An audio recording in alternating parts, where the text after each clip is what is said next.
काली नजर। माँ, माँ। अरे क्या माँ माँ कर रहा है? बकरी का बच्चा है क्या? अरे माँ, मजाक छोड़ो। मुझे फाइनली वो मेन चौराहे वाली दुकान मिल गई है। अब देखना, आपका बेटा दुगनी स्पीड से पैसा कमाएगा। ओफो, ये क्या? मेरी ऑनलाइन मेकअप क्लास चल रही है। इतनी जोर से क्यों बोल रहे हो आप दोनों? अरे मेरी धर्म पत्नी जी, मेकअप क्लास बाद में करना। वो चौराहे वाली दुकान मिल गई है हमको। अरे वाह! रुको, मैं अपनी माँ को फोन लगाकर बता देती हूँ। अरे मैं भी अपने रिश्तेदारों को बता देती हूँ। कितनी खुशी की बात है। हाँ हाँ, मैं भी अपने दोस्तों को बता देता हूँ। 1 हफ्ते बाद रजिस्ट्री है।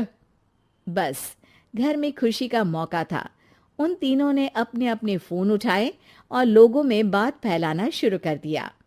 और रही सही कसर, श्वेता बहू ने अपने पड़ोस में सबको बताकर कर दी। अरे वर्मा आंटी, अब हम भी जल्दी कार ले लेंगे। घर का रेनोवेशन होगा और ठाट से रहेंगे हम भी। अरे, ऐसा क्या हुआ? लॉटरी बाटरी लग गई है क्या? अरे, इस बार चौराहे वाली मॉल में हमको भी दुकान मिल गई है। दुकान नंबर 21, जो एकदम चौराहे पर है। अब ग्राहक बढ़ेंगे तो आमदनी भी बढ़ेगी ही ना। अरे वाह, कितनी खुशी की बात है। मैं बहुत खुश हूँ तुम्हें इतना खुश देख के। बाकी एक बात कहूँ, सबको मत बताते फिरना। किसी की नजर लग जाएगी तो खुशी की खबर वापस लौट जाएगी।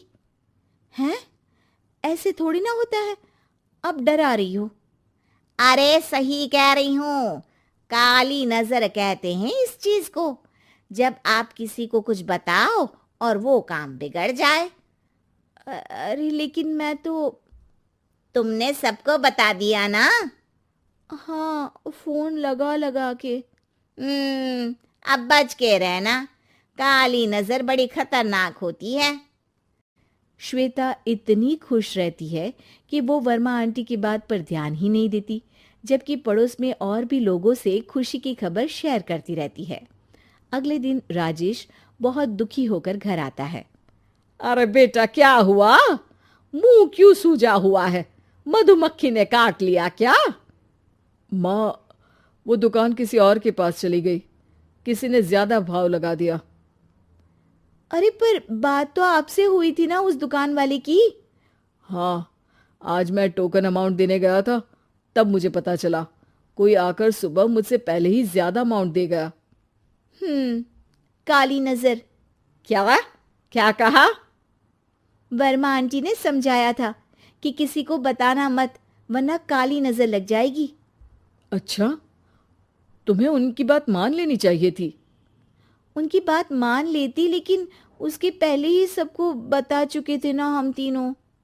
अरे अगली बार से ध्यान रखेंगे। कोई भी नई चीज होगी तो किसी को नहीं बताएंगे। तीनों कुछ दिन ऐसे ही रहते हैं, पर एक दिन श्वेता को एक मेल आता है। राजेश, मेरा ऑनलाइन मेकअप कोर्स कंप्लीट हो गया। अब मैं खुद का पार्लर खोल सकती हूँ। अरे वाह, अपने मोहल्ले में ही खोलते हैं। ये जो घर के सामने दुकान है ना, वहीं। हाँ, यहाँ सस्ती भी मिल जाएगी। अगले दिन श्वेता वर्मा आंटी के पास जाती है, मिठाई का डब्बा लेकर। अरे आओ आओ, कैसे आना हुआ? जोर से नहीं बोलूंगी। वो सामने वाली दुकान है ना, वहां मैं अपनी पार्लर की दुकान खोलने वाली हूँ। उसकी मिठाई है। अरे वाह, बहुत बधाई हो तुमको। हाँ, मैं कमाने लगूंगी तो राजेश पर पूरे घर का बोझ नहीं रहेगा ना आंटी जी। ये तो है। पर ये बता कि तूने ये बात किसी और को तो नहीं बताई ना? अरे नहीं नहीं, पिछली बार गलती कर दी थी। काली नजर लगी किसी की और राजेश के हाथ से वो दुकान चली गई थी।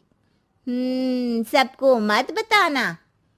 चलो मैं चलती हूँ, कल दुकान की बात करने भी तो जाना है।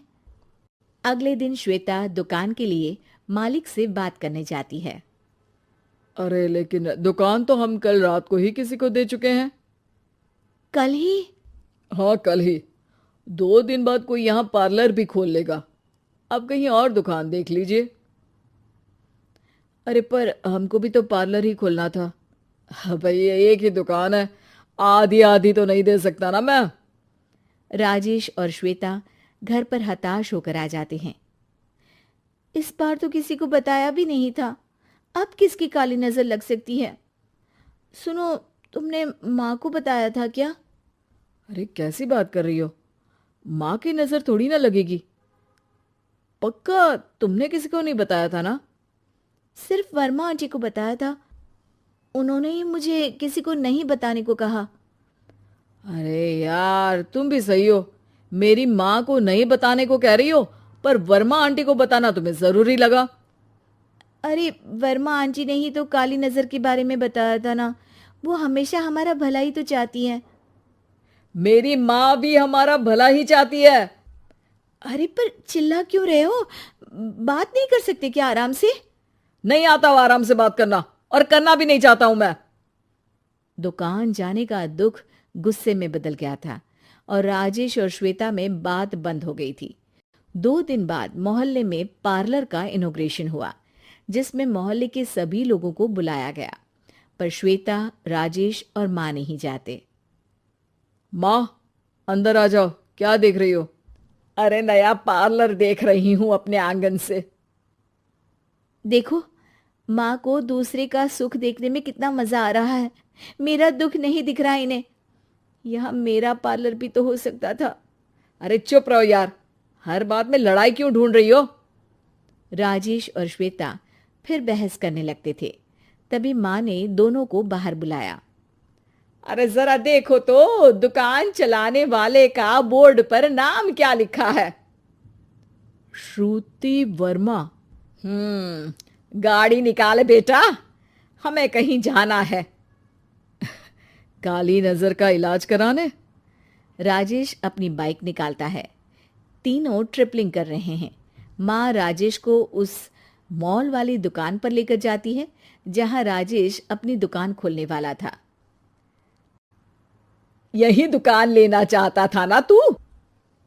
हाँ, पर इनको भी दुखी करने लेकर आई हो क्या यहाँ पर दुकान दिखाकर?